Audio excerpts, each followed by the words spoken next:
제목을 제자의 믿음이라고 정해 보았습니다. 오늘 말씀을 통해서 제자들의 믿음을 좀 점검해보는 그런 시간 될 수 있도록 사용하려고 합니다. 한 남자가 벼랑에서 미끄러졌습니다. 떨어지다가 나뭇가지를 하나 딱 잡고 붙잡아서 목숨을 부지하고 있을 때 다음 아래의 대화가 시작되었습니다. 거기 아무도 없어요? 여기 있다. 나는 너의 하나님이라. 너는 나를 믿느냐? 예, 주님 믿습니다. 정말 믿습니다. 근데 더 버틸 힘이 없어요. 괜찮을 거다. 너가 정말로 믿는다면 아무것도 염려하지 말고 내가 너를 구원하리니 그저 지금 붙잡고 있는 가지를 놔라. 지금처럼 약간의 침묵이 흐른 뒤에 거기 위에 다른 분은 없나요? 사랑하는 성도 여러분, 무엇이 믿음입니까? 우리는 믿음으로 구원을 얻었다고 말하고 구원을 받은 믿음이 도대체 무엇인지, 또 하나님과 예수 그리스도를 따라 살기 위해서 어떤 믿음이 요구되고 있는지, 오늘 이 믿음이라는 주제를 가지고 오늘의 복음서를 상고해 보기를 원합니다. 오늘의 그 말씀 속에서 제자들이 주님께 믿음을 더해달라 할 것을 주목할 수 있죠. 왜 그들은 자신의 믿음들이 더 성장해야 된다고 생각을 했을까요? 어떨 때 여러분들은, 또 우리들은 믿음이 성장해야 된다고 생각하고 견고한 믿음이 필요하다고 생각합니까? 거기에는 그 많은 이유들이 있겠지만 그중 단연 으뜸인 것은 우리가 삶과 현실의 문제에 부닥쳐 어찌하지 못하는 그런 사건에 휘말리거나 어떤 일이 일어날 때 나의 능력으로 내가 할 수 없는 그 일을 맞이할 때 우리는 주님께 나를 도와주시고 그것을 견딜 수 있는 굳건한 믿음을 달라고, 또는 성장시켜 달라고 기도하게 됩니다. 우리는 제자들이 예수님께 믿음을 더하소서라는 그 부탁을 했는지 그 이유를, 진짜 이유를 아는 것이 너무나도 중요합니다. 그것을 조금 더 이해하기 위해서 오늘 본문 전인 누가복음 17장 1절부터 4절의 말씀을 잠시 보겠습니다. 예수께서 제자들에게 이르시되 실족해 하는 것이 없을 수는 없으나 그렇게 하는 자에게는 화로다. 그가 이 작은 자 중에 하나를 실족하게 할진데 차라리 연자 맷돌이 그 목에 매어 바다에 던져지는 것이 나으리라. 너희는 스스로 조심하라. 만일 내 형제가 죄를 짓고 7번 경고하면 회개하거든 용서하라. 만일 하루에 7번이라도 내게 죄를 얻고 7번 내게 돌아와 내게 회개하노라 하거든 너는 용서하라 하시더라. 아멘. 예수님이 이제 무엇을 가르치는지 여러분 아시겠습니까? 실족해 하는 죄를 짓지 말라는 것이에요. 그리고 죄를 지면 회개하라는 것이에요. 조심하고, 또 누구든지 너에게 죄를 지으면 회개하고 돌아오면 하루에 7번이라도 용서할 것을 가르쳐주고 있습니다. 그리고 이것을 들은 제자들이 바로 이렇게 이야기한 거예요. 우리에게 믿음을 더하소서라고 대답한 것이라는 거예요. 그게 17장 5절의 말씀이죠. 제자들의 믿음은요, 주님의 말씀을 순종하지 못했습니다. 제자들이 주님, 저는 못합니다. 도와주세요. 우리는 이 제자의 마음을 좀 헤아릴 수 있을 것 같습니다. 알 수 있을 것 같습니다. 남의 마음 같지 않습니다.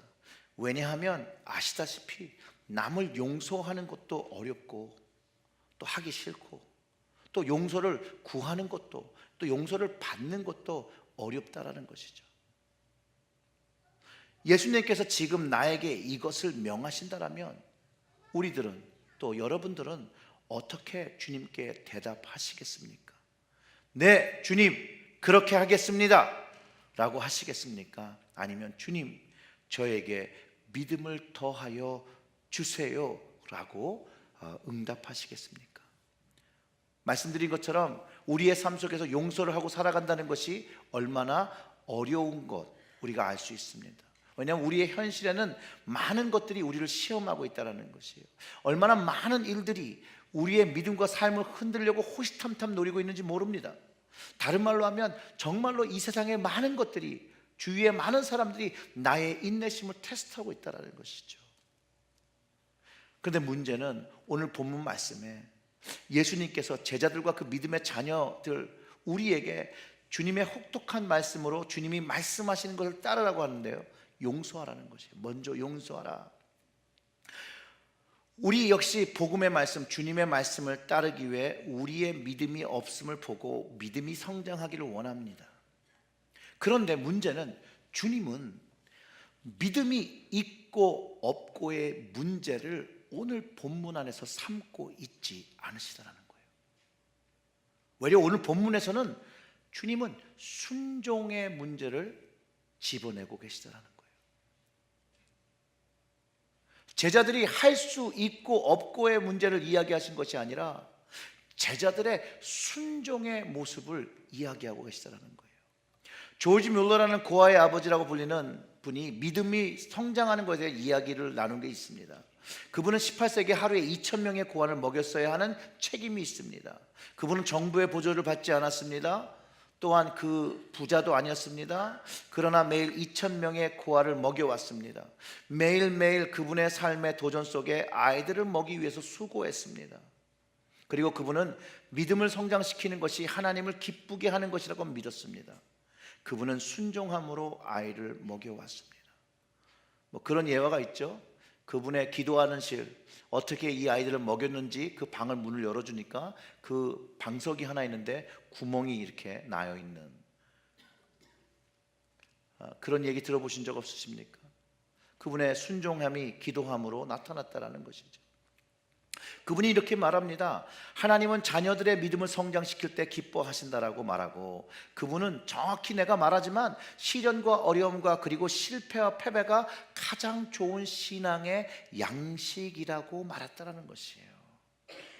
그리고 그것을 하나님이 주시는 양식으로 우리의 신앙이 더욱더 하나님을 신뢰하게 되고 우리를 도우시기 간절하게 원하는 그 마음으로 기도하는 그 자체가 우리의 신앙을 성장하게 했다라고 합니다.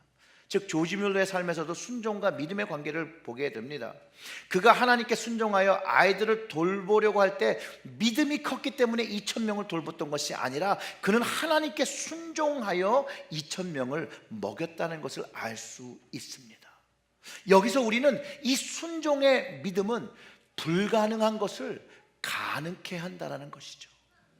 순종의 믿음은 불가능한 것을 가능케 합니다. 제자들이 예수님께 믿음을 더하소서라고 말한 후에 예수님은 제자들에게 불가능한 것을 가능케 하는 믿음에 대해서 설명해 주시죠. 누가복음 17장 6절의 말씀에 이렇게 합니다. 주께서 이르시되 너희에게 겨자씨 하나할 만한 믿음이 있다면 이 뽕나무에게 말하여 뿌리가 뽑혀서 바다에 심기어라 하였을 것이요 그것이 너희에게 순종하였으리라. 우리의 인간의 생각과 이상으로는 이건 사실도 아니고 진리도 아닙니다. 왜냐하면 믿음으로 어떻게 뽕나무가 바다에 심겨줄 수 있겠습니까?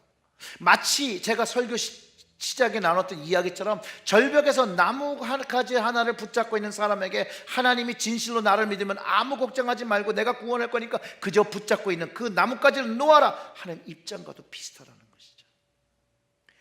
우리가 하나님의 방법이 이해되지 않을 때 우리는 인간적인 생각과 방법을 고려하는 다른 하나님과 다른 방법을 찾게 됩니다.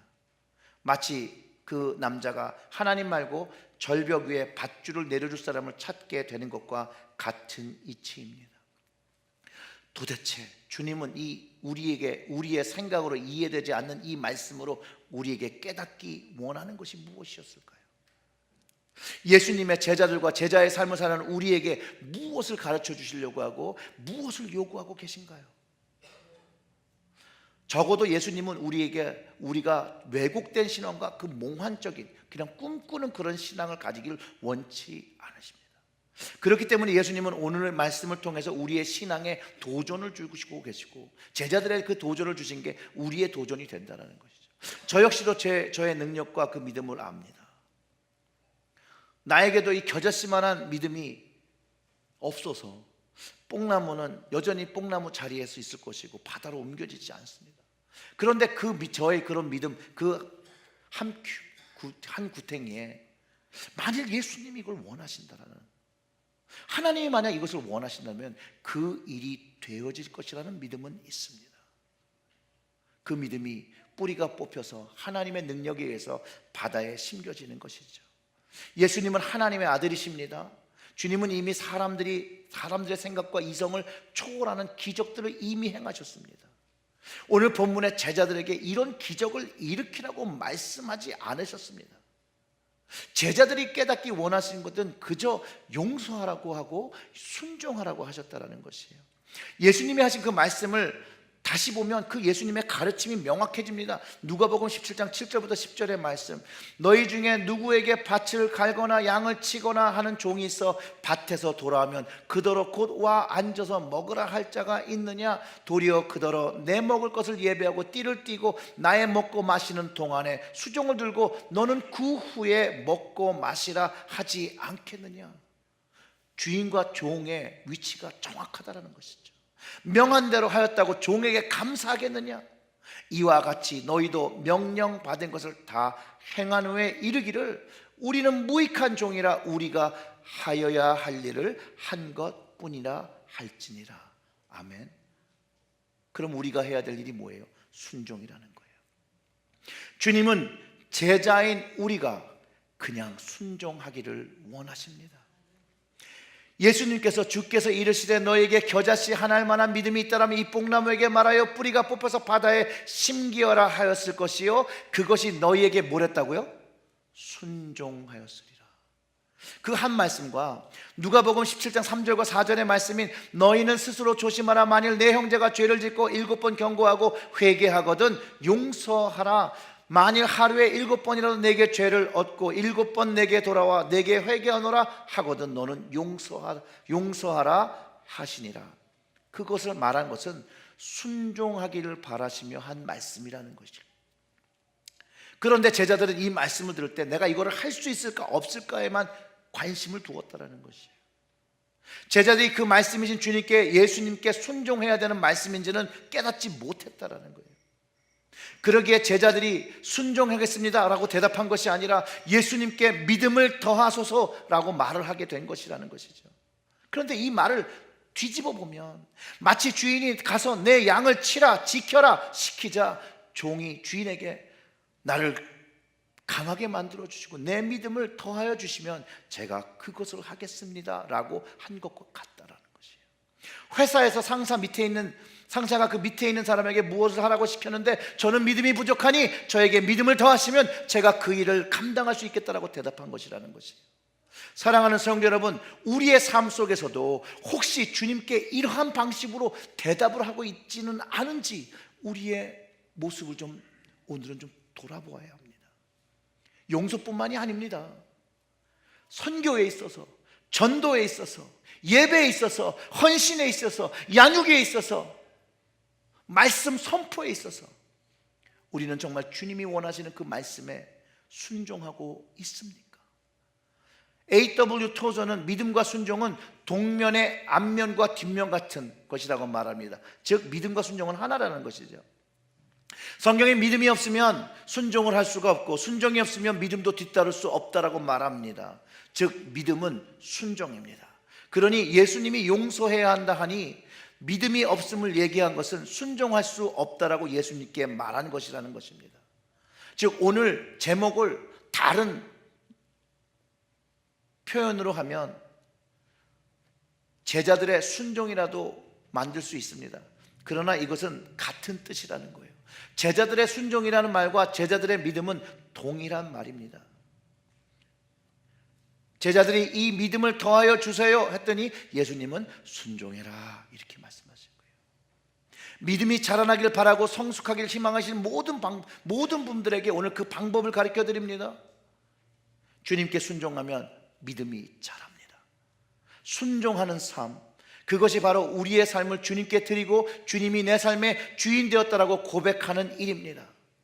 사랑하는 성도 여러분, 예수님이 우리의 주님이십니까? 그러면 주님은 오늘 우리에게 무엇을 요구하고 계십니까? 누군가를 용서하기를 요구하십니까? 누군가를 사랑하길 요구하십니까? 누군가를 섬기길 원하십니까? 어떤 일을 하기를 원하십니까? 주님이 무엇을 원하시는지 알고 계십니까? 무엇을 버리고 무엇을 따르기를 원하십니까? 예수님의 말씀이 우리의 삶 속 안에서 순종되어지고 실천되어지고 있습니까? 사랑하는 성도 여러분, 주님께 꼭 그 일을 묻고 그 일에 순종하시기를 주님의 이름으로 축원합니다. 주님이 원하시는 것이 너무 어려워 믿음을 더해달라고 기도하시렵니까? 그러면 오늘 복음서의 말씀을 기억하시길 바랍니다. 주님은 주님의 말에 우리의 믿음이 없고 있고를 관심 두지 아니하시고 우리가 순종하기를 바라신다는 것을 기억하시기를 바랍니다. 그리고 주님은요, 이 순종하기 위해서 우리의 방법을 가르쳐 주셨는데, 주님은 순종하기 위해서 기도하셨고 우리도 순종하기 위하여 기도하기를 원하십니다. 계시록에 있는 7교회가 있습니다. 이 교회들의 처음 시작은 칭찬을 받고 시작하고 주님 보시기에 부족한 것도 있고 책망도 받고 칭찬도 받고 합니다. 그러나 이 주님께서 원하시는 것은 이들 교회 모두가 성령님께서 교회에 하시는 말씀을 듣고 순종하기를 원하신다는 거예요. 교회는 성령님의 음성을 들을 때, 주님의 음성을 들을 때 순종할 수 있습니다. 주님의 말씀에 순종하지 않는 교회들은 이 땅에서의 존재의 가치가 없습니다. 왜냐하면 주님의 말에 순종하지 아니하고 불순종한 모습으로 살아간다면 주님께 영광되어지지 않습니다. 주님의 영광을 외려 가리죠. 복음으로 들어가는 사람을 막고 못 들어가게 하는 자들의 일을 감당하게 됩니다.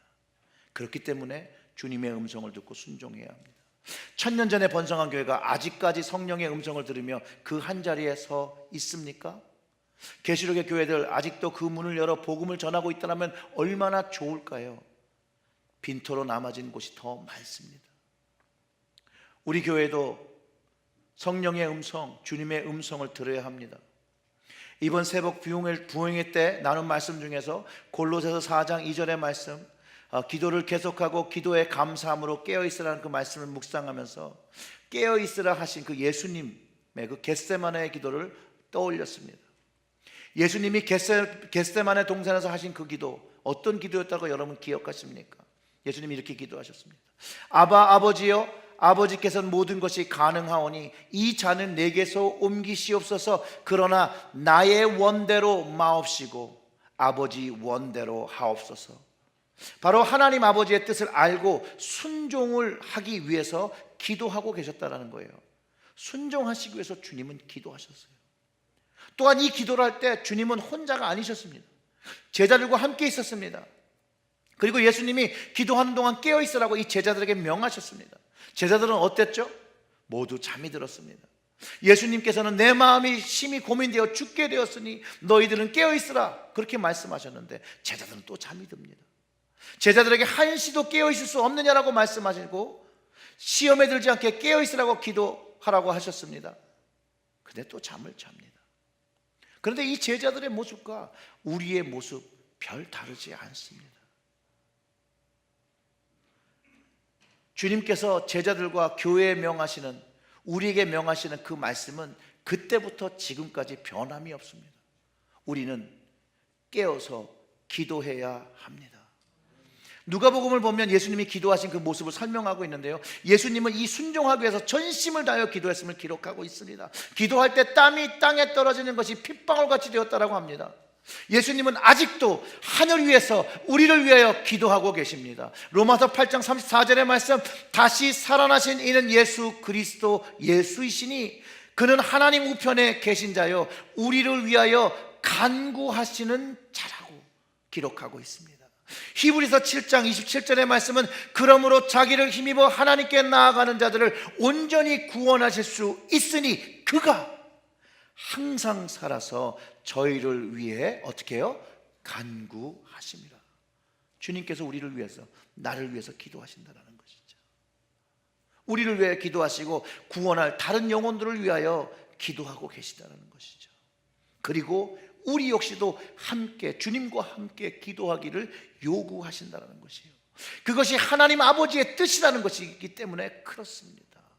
예수님이 그것에 순종하셨습니다. 하나님의 뜻에 순종하셨습니다. 그리고 기도하실 때 우리를 향하여 하시는 말씀, 깨어서 기도하라. 제자들에게 하신 말씀이 동일한 말씀을 우리에게 주셨다라고 저는 확신합니다. 왜냐하면 여러분들이 계신 이곳 하나님 아버지의 집은 어떤 집이어야 되죠? 만민이 기도하는 집이어야만 합니다. 아멘. 주님은 제자인 우리가 순종의 기도를 드리며 깨어있기를 원하십니다. 순종이 황소를 드린 제사보다 낫다고 얘기하고 하나님의 집인 교회, 만민이 기도하는 그 집, 오늘 여러분들은 그 하나님의 집, 바로 그 교회, 그 만민이 기도하는 집에 오셨습니다. 이제 아버지의 뜻에 쫓아 순종하여 자신을 드린 예수님처럼 우리도 주님의 뜻에, 하나님의 뜻에 순종해야 합니다.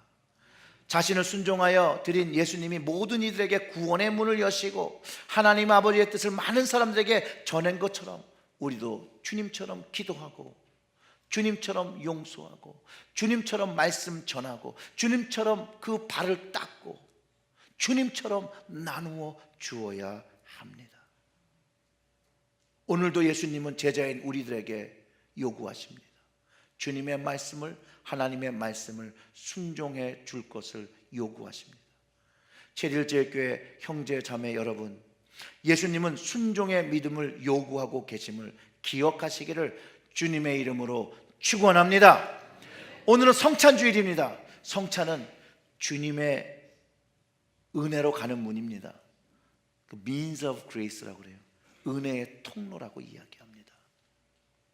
다시 한번 주님의 명령임에도 불구하고 용서하지 못하는 우리의 모습, 그 말씀을 전하고 선포해야 하는 그 말씀을 알고도 순종하지 못하는 우리의 불순종한 모습을 이 성찬을 받으며 회개하며 주님의 몸과 피를 기념하며 주님의 임재를 경험하며 주님의 용서를 경험하며 주님의 은혜를 경험하며 주님의 사랑을 체험하며 다시 한번 주님 앞에 새로운 마음과 새로운 몸과 새로운 영으로 태어나시기를 주님의 이름으로 축원합니다.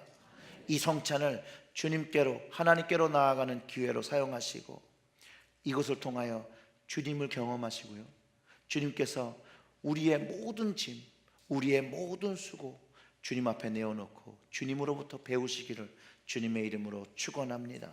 제가 말씀 한 구절 읽고 오늘 말씀을 마치겠습니다. 마태복음 11장 28절과 30절의 말씀입니다.